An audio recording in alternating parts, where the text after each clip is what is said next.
Hi folks, Will at LL Workshop. I have a question. How bad is my chassis? Leave a comment below. There comes a time in every Defender owner's life where the rust just starts falling out everywhere. My driveway looks like a scrapyard. If you follow my Instagram, you'll know what I'm talking about. It's MOT season and I'm going to show you my chassis and you have to give me an honest opinion about it. We're clambering into our submarine and going inside the Titanic, because apparently I treat my Land Rover chassis like I treat my slippers. So I'm going to take you around. I'll start at the back right, I'll move around to the front, then on the left side and to the rear cross member. Let's get on with it. I think an MOT failure this year is a dead cert, but then I've thought that every year for the last 5 years. This won't be the worst chassis you've ever seen, but I'd like to know anyway. Some of you may know that I do have a galvanised chassis waiting in the wings, but that and all of my tools and other parts are spread over 3 different locations. If you joined all those locations up as a triangle, then the sides of that triangle would be 200, 300 and 400 miles long. I'm not really in a position to tackle a rebuild for the foreseeable future due to career, family, location, that kind of thing. However, I do know in the long term the galvanised chassis is the only way to go about it. However, what I really need is something to get me through the next 5 years. As far as backstory goes, with this Defender, it's now 23 years old. About 9 years ago, I painted a lot of the chassis with some bog standard metal paint. That totally failed. I mean, from that moment onwards, I knew that painting with any kind of generic paint was just pointless. I constantly see threads about this on forums, and it's just a shame, to be honest, because stuff will rust through within a year or two. So about 6 years ago, I dinitroed inside the chassis and outside. The outside's now worn off, which is a shame, so it probably needs topping up. About 3 years of this Defender's life, before I owned it, it was used very heavily in the Alps for about 25,000 miles a year. Oh, that's full of stuff.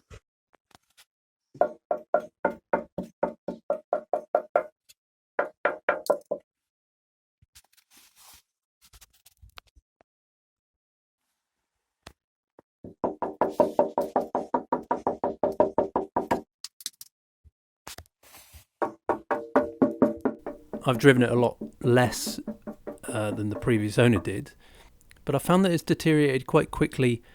Having driven in the Moroccan desert, because I think parts of the soil were quite salty and I probably didn't wash it as quick as I should when I got back. Also at one point it spent an entire 10 months in the garage, and then 2 out of the last 3 winters I've been commuting about between 1 and 3 hours a day every day, which doesn't do it any good either. The front dumb-irons are pretty much the worst bits on the chassis. They do have rubber plugs that come in here, but I took them off, years ago. Probably lost them, never really thought about it, but this is probably what they try and avoid. So, let's go inside and see what sunk the Bismarck. Maybe we'll find the turpits in here. Oh, this is horrific. This is absolutely horrific. So I got a light in, came from the side. It's collapsing from the top and from the sides. This is the right hand chassis leg. Just collapsed. It looks like the ballroom of the Titanic, if I'm honest. Yeah, this isn't good news to see. But you can see up the end there, it's a bit of a dead end. The lower arm of the front dumb iron is closed. It doesn't go in through this hole and right through down into the middle of the chassis. You have to come in the bit of the chassis behind the bumper. So we're going to come in the side here. This is the left-hand chassis leg. Looks a lot better actually. You can see the remnants of a bit of dinitro in there. But you get a lot of crud holding down behind this crush tube on the bottom there. The sides of the walls and the roof, they're a bit rusty, a bit flaky, but they're not collapsing by any means.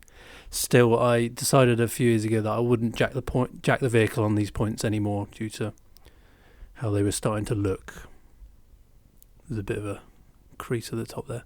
This side of the chassis is probably a lot better because there's been a lot of power steering leaks.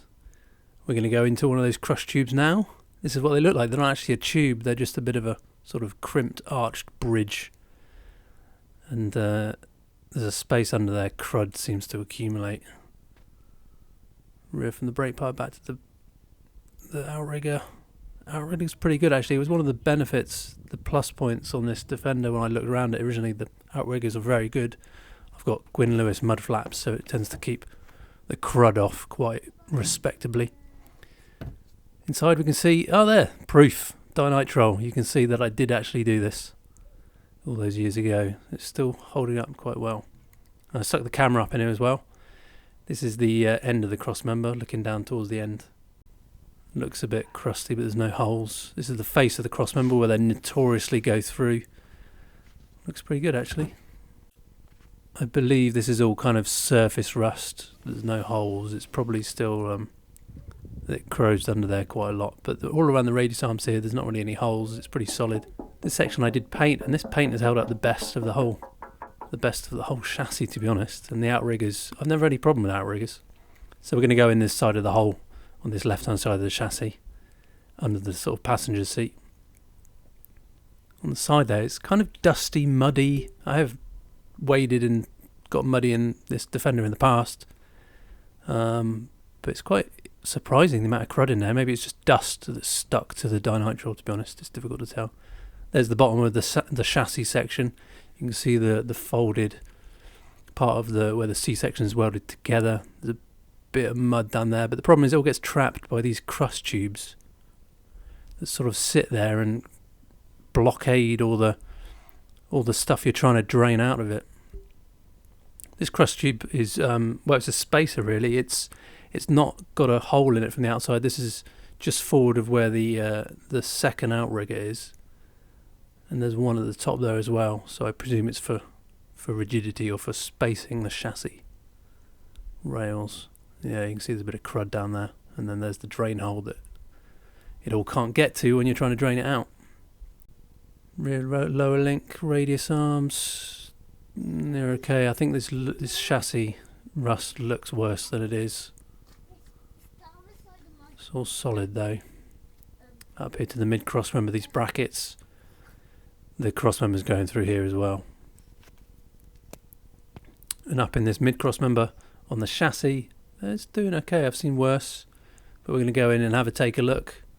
We're going to go in and take a look anyway. In through the hole. Just about fit through, and looks like the surface of the moon in there.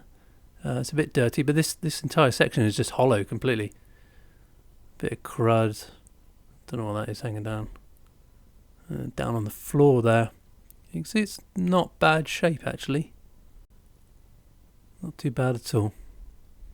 And then this is the same crossmember coming up through the big hole where the bowed strut would. This is the front face. You'll see in here that there's the 4 crush tubes here where there's the little bolts or the thinner bolts that would go through to hold the bowed strut on. This entire section I think is a central section it's on its own. It's walled off from the left and the right.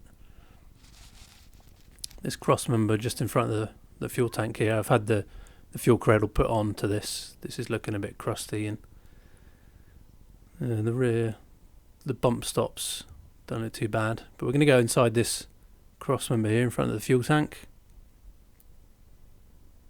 It's a big hole, good access. Oh look, dinitrile, we can see it.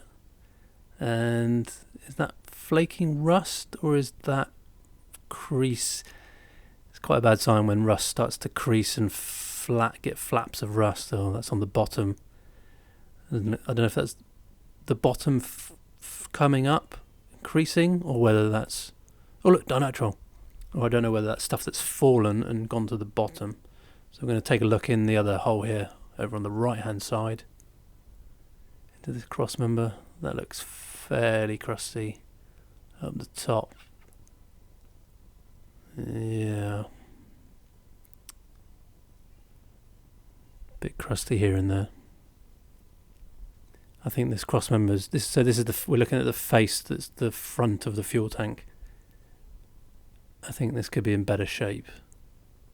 So this is the rear chassis, and those 3 studs sticking out. Yes, that was a twin shock mount I had on there. This crossmember was replaced from the spring seat backwards about 6 years ago, and I told the garage, don't spray it with anything, don't paint it, don't wax oil it, because I want to do it properly. And what do? They sprayed it with this stuff. I have no idea what it is, but it comes off in sheets, and this is what it looks like. It was holding up pretty good till about, well, last year, and now you can see that underneath it's been rusting, and it's just coming off in sheets. It's not great. It's starting to look very tatty, to be honest, and very rusty. But getting this stuff off will be utter pig. So we're going to go up inside the crossmember. This is the left-hand rear part of the crossmember. Go up through the drain hole. Oh, that's a bit rustier than I would have. See, this is only 6 years old. I dinitroled this 2 days after it was fitted. Maybe just shows you that the wax just disappears because it's at the back there getting all the spray. No idea what that is. Maybe that's a bit of welding wire. This is looking in from the side. Yeah, that doesn't look good for a 6-year-old. Imagine that was a 6-year-old Defender chassis. Doesn't look good. So I guess, yeah, maybe the dinitrile just washes out at the rear of the chassis. Let's have a look in the rear chassis leg. That's not too bad. That's not too bad at all. To the darkness. Now switching around to the front, you can see stones and crud coming in. There's the crush tube for the jate rings, where I've got jate rings on. I did have to drill drain holes in this rear crossmember. It didn't come with any. Now I'm looking in on the ceiling. I think this is. Oh no, this is on the floor. Yeah, crusty. Crusty. But I think up on the ceiling there's a bit of dinitrile left on there. So it seems that the top portions of the chassis on the inside have retained the dinitrile, but the sides haven't. I sprayed this with the lance, it sprays out in all different directions, and I checked it with this camera beforehand. It just seems to have all totally disappeared, which is a real shame. So yeah, I am looking for advice. I know there's a few options. I'd be interested to see what you guys think. Leave a comment below. Thanks for watching. Bye for now.